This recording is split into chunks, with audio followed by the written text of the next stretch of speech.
अगर आप पहली बार मेरा वीडियो देख रहे हैं तो मैं आपको बता दूं कि ये मेरी सेकंड वर्ल्ड वॉर की सीरीज चल रही है, world war 2 from beginning to end. उसका ये एपिसोड नंबर 9 है। इसके पहले वाले एपिसोड में हमने बात की कि कैसे 1 सितंबर 1939 को हिटलर ने इन्वेड कर दिया पोलैंड को और बहुत तेजी से ब्लिट्जक्रीग टेक्निक का इस्तेमाल करके बहुत तेजी से वो पोलैंड की बाउंड्री को चीरते हुए भेदते हुए आगे बढ़ गया। अब 2 दिन बाद यानी 3 सितंबर को फ्रांस और ब्रिटेन ने वॉर डिक्लेयर कर दिया जर्मनी के ऊपर, क्योंकि उन्होंने वादा किया था पोलैंड को कि अगर तुमको जर्मनी लोग तंग करते हैं तो हम तुम्हारी मदद के लिए आएंगे।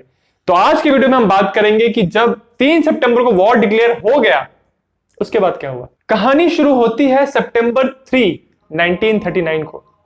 यह दिन पोलैंड के लोगों के लिए बहुत ही खास दिन था। वो बहुत खुश हो रहे थे इस दिन, क्योंकि इस दिन ब्रिटेन और फ्रांस ने वॉर डिक्लेयर कर दिया था जर्मनी के ऊपर। अब जर्मनी ने इन्वेड किया था पोलैंड को और पोलैंड लोगों को 2 दिन में उन्होंने बहुत बुरी हालत कर दी थी। जर्मनी ने उन्होंने उनकी एयरफोर्स को ऑलमोस्ट खत्म कर दिया था।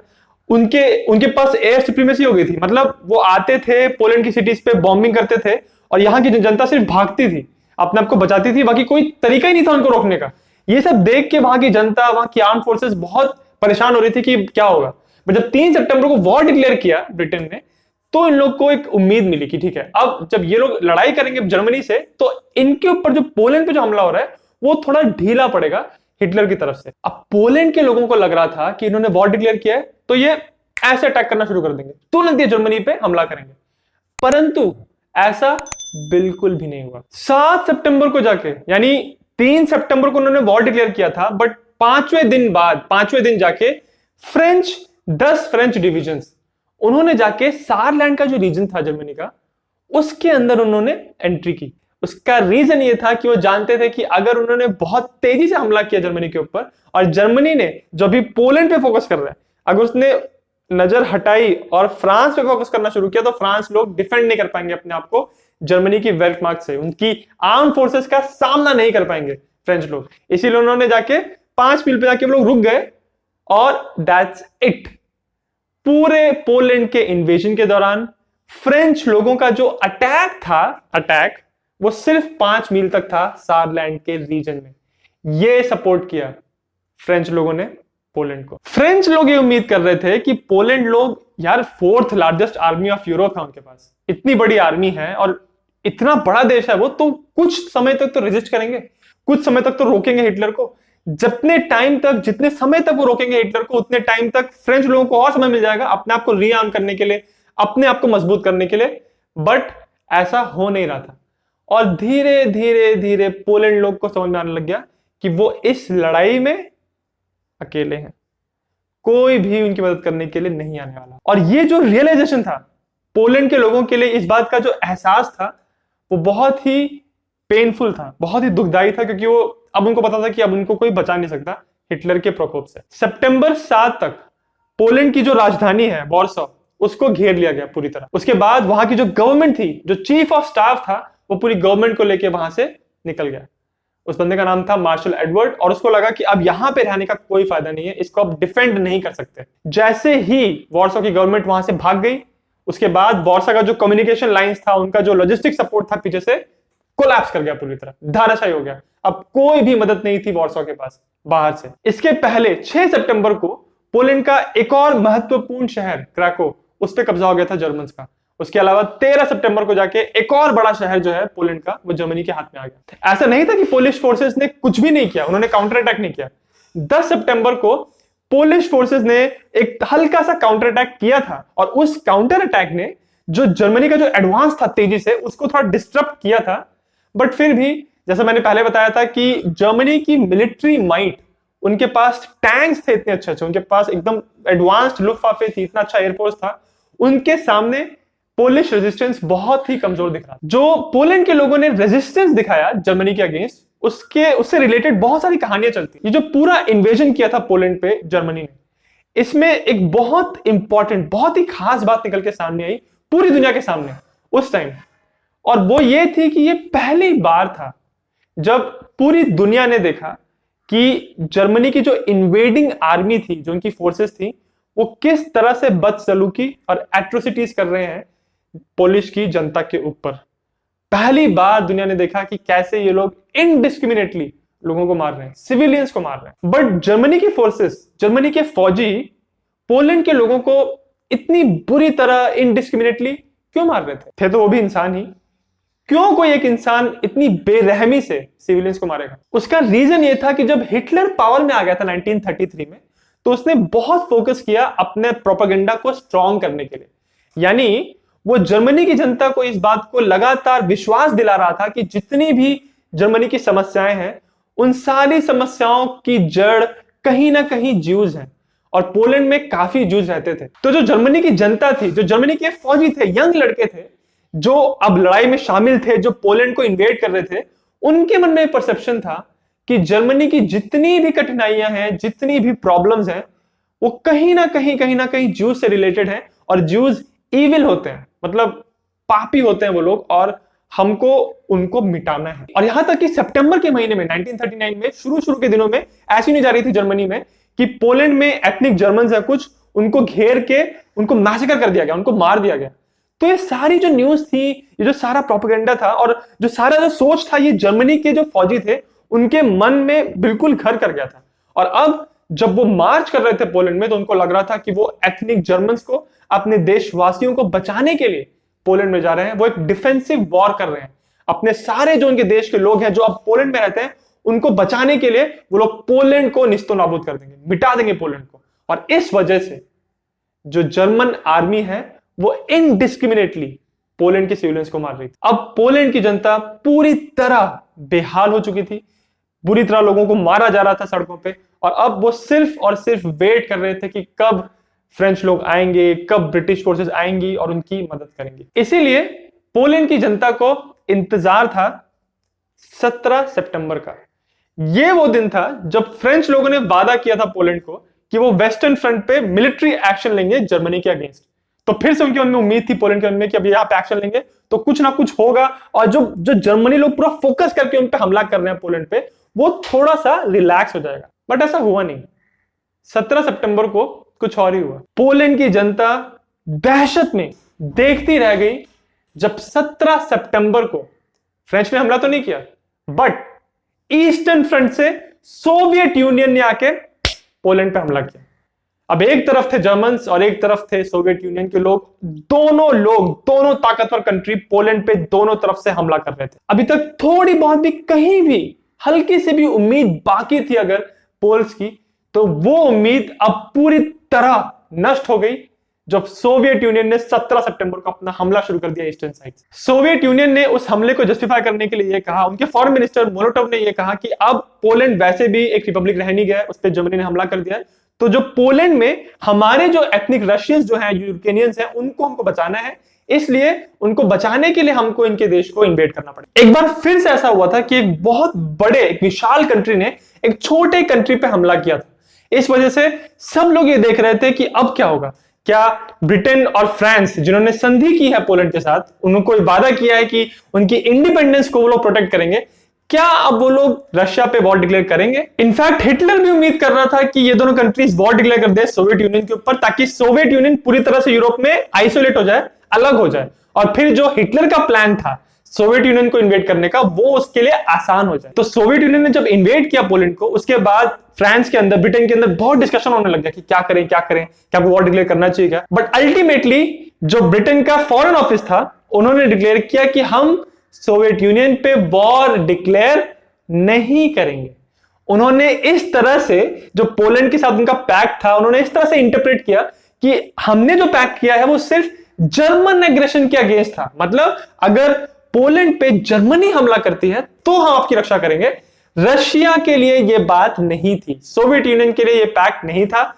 इस वजह से हमारा कोई मतलब नहीं बनता कि हम क्यों सोवियत यूनियन पे हमला करें। तो इस प्रकार ब्रिटेन और फ्रांस दोनों लोगों ने अपने हाथ झाड़ लिए इस इन्वेजन से, और अपने होम मीडिया में, मतलब ब्रिटेन के अंदर, फ्रांस के अंदर बहुत आलोचना की गई इस अटैक की, और बहुत कहा गया कि ये गलत हो रहा है, बट किसी ने कोई एक्शन नहीं लिया सोवियत यूनियन के अगेंस्ट। अब जब सोवियत यूनियन की रेड आर्मी ने पोलैंड के ईस्टर्न साइड से इन्वेड करना शुरू किया, तो ऐसे दिनों के अंदर 77,000 स्क्वायर माइल्स का एरिया रेड आर्मी के कब्जे में आ गया। इसमें थे 50 लाख पोल्स, लगभग 45 लाख यूक्रेनियंस, 10 लाख बेलोरूसियंस और 10 लाख ज्यूस, ये सारी जो जनता है अब सोवियत यूनियन के कंट्रोल के अंदर आ गई। इस सब के दौरान पोलैंड की राजधानी वॉर्सो पे लगातार बमबारी हो रही थी, लगातार वहां पे एयर रेड्स की जा रही थी, आर्टिलरी फायरिंग की जा रही थी, पूरी तरह से उस सिटी को नष्ट किया जा रहा था।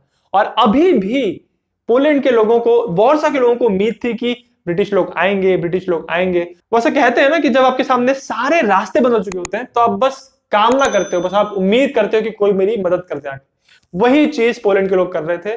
उन्होंने एक्चुअली पोलैंड के जो एम्बेसडर्स थे फ्रांस में, ब्रिटेन में, उन्होंने बहुत लड़ाई की वहां पे जाके।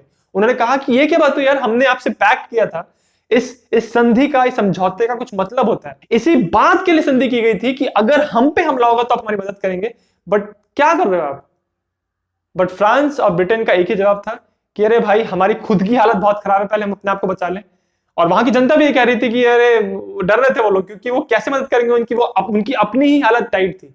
तो इसीलिए आज जब हम सोचते हैं तो हमको लगता है कि हाँ उनको मदद करनी चाहिए थी, बट अगर आप वहां पे होते, अगर आपकी कंट्री को बोला जाता कि किसी और की मदद करो और तुम्हारी हालत अच्छी नहीं है, तो शायद से आप भी इस बात को सपोर्ट नहीं कर पाते। हालांकि ब्रिटेन और फ्रांस ने वॉर डिक्लेयर कर दिया था जर्मनी के ऊपर, बट ये दोनों कंट्री घबरा रहे थे जर्मनी को डायरेक्टली इंगेज करने के लिए। मतलब किसी भी जर्मनी के लैंड टारगेट्स पे वो लोग एयर स्ट्राइक्स नहीं कर रहे थे। उनको लग रहा था कि हम बहुत भड़का नहीं सकते जर्मनी को, बस हल्का हल्का कुछ उनपे जो उन्होंने वो ब्लॉकेड लगा दिया, नेवल ब्लॉकेड की, उनकी नेवी बहुत मूव ना कर पाए, और उनका जो इकोनॉमिक सैंक्शंस लगा दिए उनके ऊपर, उनकी हेल्प नहीं करने देंगे, ये सब चीजें कर रहे थे, बट एक्टिवली उनपे हमला नहीं कर रहे थे। इस सब के दौरान वॉर्सो पे लगातार बॉम्बार्डमेंट हो रही थी। बहुत सारे पोलैंड के हिस्टोरियंस का ऐसा मानना है कि जर्मनी की जो फोर्सेस हमला कर रही थी वॉर्सो के ऊपर, वॉर्सो ने देखिए अभी तक सरेंडर नहीं किया था। बहुत सारी सिटीज गिर चुकी थी, वो लोग हार मान चुके थे, सरेंडर कर चुके थे, बट कैपिटल सिटी वॉर्सो अभी भी सरेंडर नहीं कर रहे थे।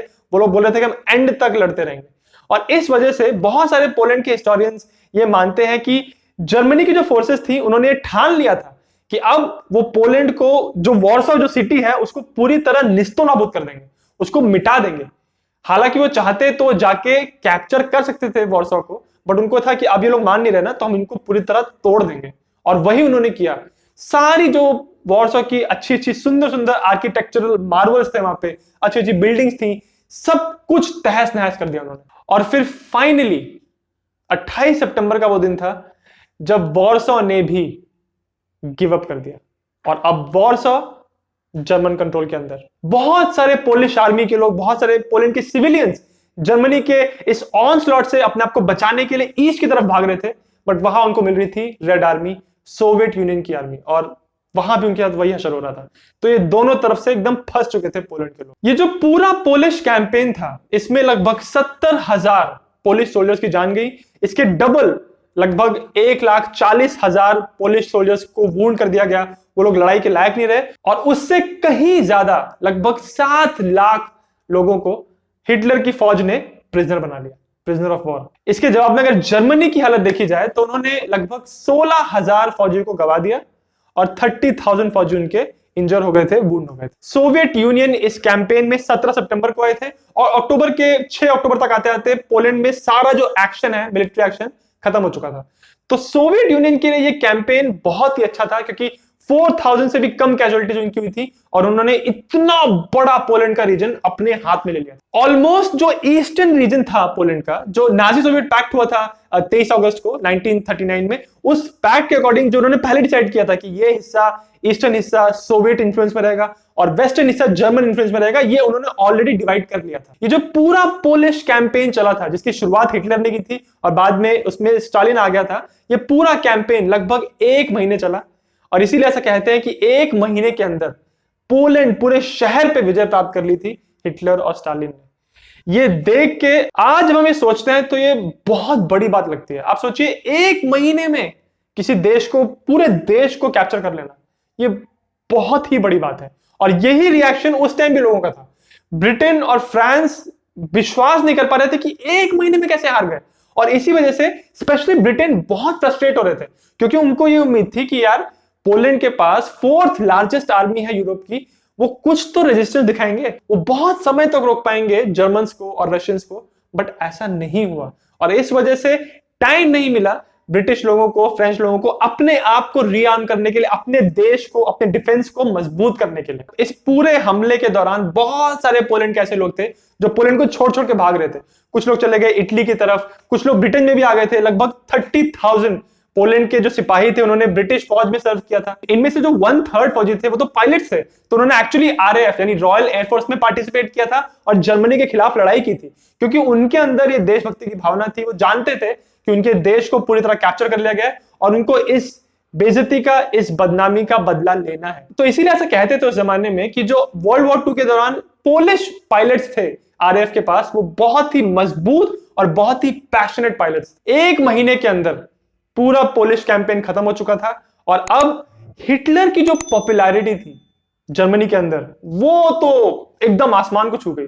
अब लोगों को लगा कि भाई ये इंसान जो बोले वो कर सकता है। जर्मनी की जनता को ऐसा लगने लग गया था कि ये भगवान है और उसी पॉपुलैरिटी का फायदा उठा उठा के बहुत सारे एक्शंस आगे हिटलर ने किए जो जनता को गलत लग रहे थे, बट लोग उसको अपोज ही नहीं कर पाते थे, क्योंकि लोगों को लगता था कि ये जो कह रहा है सही कह रहा है, ये हमको सही रास्ते पे ही लेके चलेगा। फ्रांस और ब्रिटेन वर्ल्ड वॉर 2 की एलाइड साइड के ये जो दो बड़े इंपॉर्टेंट कंट्रीज थे, पूरे पोलिश कैंपेन में इनका योगदान बिल्कुल ना के बराबर था मिलिट्री के टर्म्स में। और इसलिए जब उन्होंने देखा कि 1 महीने के अंदर पोलैंड को पूरी तरह कैप्चर कर लिया गया है, तो अब ये दोनों कंट्रीज सिर्फ डर के ये देख रहे थे कि हिटलर का अगला मूव क्या होगा। सितंबर के महीने में पोलिश कैंपेन शुरू हुआ था और अगले महीने अक्टूबर 1939 में क्या हुआ, इसके बारे में हम नेक्स्ट एपिसोड में बात करेंगे। नेक्स्ट वीडियो जो है उसका लिंक आपको डिस्क्रिप्शन में मिल जाएगा और इस वीडियो के एंड में अगर आप जाएंगे, लास्ट में मैंने एकदम वीडियो के सेंटर पे वो लिंक डाला हुआ है। और अगर आपको पोलिश कैंपेन के बारे में और डिटेल में पढ़ना है, मैंने एक्चुअली एक बुक पढ़ी थी, उस बुक का लिंक भी मैं इस वीडियो के डिस्क्रिप्शन में डाल दूंगा। ये जो पूरा पोलैंड का इन्वेजन था, ये बहुत सारी बातों के लिए हिस्ट्री में इसकी एक अलग जगह है। पहला तो ये कि मिलिट्री के एंगल से ये बहुत ही जबरदस्त जीत थी जर्मनी के लिए। उन्होंने ब्लिट्जक्रीग टेक्निक का बहुत इफेक्टिवली इस्तेमाल किया था इस वॉर में और देखिए 1 महीने में उन्होंने एक पूरे देश को अपने घुटने पे लिया है। इसके अलावा एक और बात जो है, जो पोलिश कैंपेन को एक अलग दर्जा देती है हिस्ट्री में, वो ये है कि पहली बार दुनिया ने देखा कि कैसे इन्वेडिंग आर्मीज सिविलियंस के साथ इतना बुरा बर्ताव कर सकती है। हम अक्सर सोचते हैं कि जब भी 2 देशों में लड़ाई होती है तो बस 2 देशों की मिलिट्रीज आपस में टकराती हैं, उनके वेपन्स हम देखते हैं कि किसके पास अच्छी एयरफोर्स है, किसके पास अच्छी नेवी है, और क्या हमारे पास जो डिफेंसेस हैं, हमारे पास एयर डिफेंसेस हैं, वो क्या आने वाली एयरफोर्स को रोक पाएंगे। हमारे पास जो नेवी है, क्या वो इतनी स्ट्रांग है कि वो अपने आप को अच्छे से डिफेंड कर सकती है। हमको बस ये लगता है कि बस ये आर्मीज और नेवीज और एयरफोर्स आपस में लड़ाई कर रही है, बट इस वॉर ने ये चीज दिखाई कि एक बार आपकी लड़ाई शुरू हो गई और आपने सामने वाले की आर्म फोर्सेस को एक बार आपने नीचे कर दिया, तो कैसे सिविलियंस की जो हालत होती है, वो एक इन्वेडिंग आर्मी नहीं सोचती कि ये सिविलियंस हैं, इनका लड़ाई से कोई मतलब नहीं है, ये इन्होंने कुछ नहीं किया, ये लोग बस अपने घर पे बैठे थे, अपना नॉर्मल रोजमर्रा का काम कर रहे थे। बट क्योंकि नफरत जो होती है उस देश के लोगों के प्रति, वो एक इन्वेडिंग आर्मी को क्या क्या करने के लिए मजबूर कर सकती है, ये इस वॉर ने पहली बार दिखाया। पूरे पोलिश कैंपेन में और सेकेंड वर्ल्ड वॉर में पोलैंड से इतने सारे ज्यूज को मारा गया था, लगभग 10 लाख से ज्यादा ज्यूज को पोलैंड में मारा गया था और उसमें से बहुत सारे ज्यूज इसी समय मारे गए थे पोलिश कैंपेन के दौरान। जर्मन फोर्सेस आती थी, कुछ ज्यूज लोगों को इकट्ठा किया, अलग लेके गए, मार दिया। दिन भर में ऐसे 100-150 केसेस आते थे कि कहीं ना कहीं इनडिस्क्रिमिनेटली मैसेकर हो रहा है ज्यूज का, और इस प्रकार बेधड़क लगातार ज्यूज को मारा गया इस पूरे कैंपेन के दौरान। और रेड आर्मी ने भी बहुत सारी एट्रोसिटीज की थी पोलिश आर्मी के अगेंस्ट और वहां के सिविलियंस के अगेंस्ट। तो अगर आप सोचें कि वॉर जब होता है तो सिर्फ आर्मीज के बीच में हो रहा है, मिलिट्रीज के बीच में हो रहा है, ऐसा नहीं होता। और अगर इतने बड़े स्केल पे वॉर हो रहा है तो कोई भी इंसान महफूज नहीं होता। आप नहीं कह सकते कि ये इंसान तो ठीक है, ये बचा हुआ है, इसको कुछ नहीं होगा। कल अचानक से किसी के घर पे घुस के कोई इसको लेके अलग ले जाके इसको मार दे रहा है, ऐसा ही कुछ पोलैंड में हो रहा था। पोलिश कैंपेन की हमारे पूरे मानव इतिहास में एक बहुत स्पेशल जगह है, क्योंकि इस कैंपेन ने हमको दिखाया कि कभी भी इतने बड़े स्तर पे हिंसा करके, वायलेंस करके आप किसी भी प्रॉब्लम को सॉल्व नहीं कर सकते। इसी विचार के साथ मैं आपसे विदा लूंगा, और अगर आपको वीडियो अच्छा लगा तो मेरे चैनल जिज्ञासियम को सब्सक्राइब जरूर करें।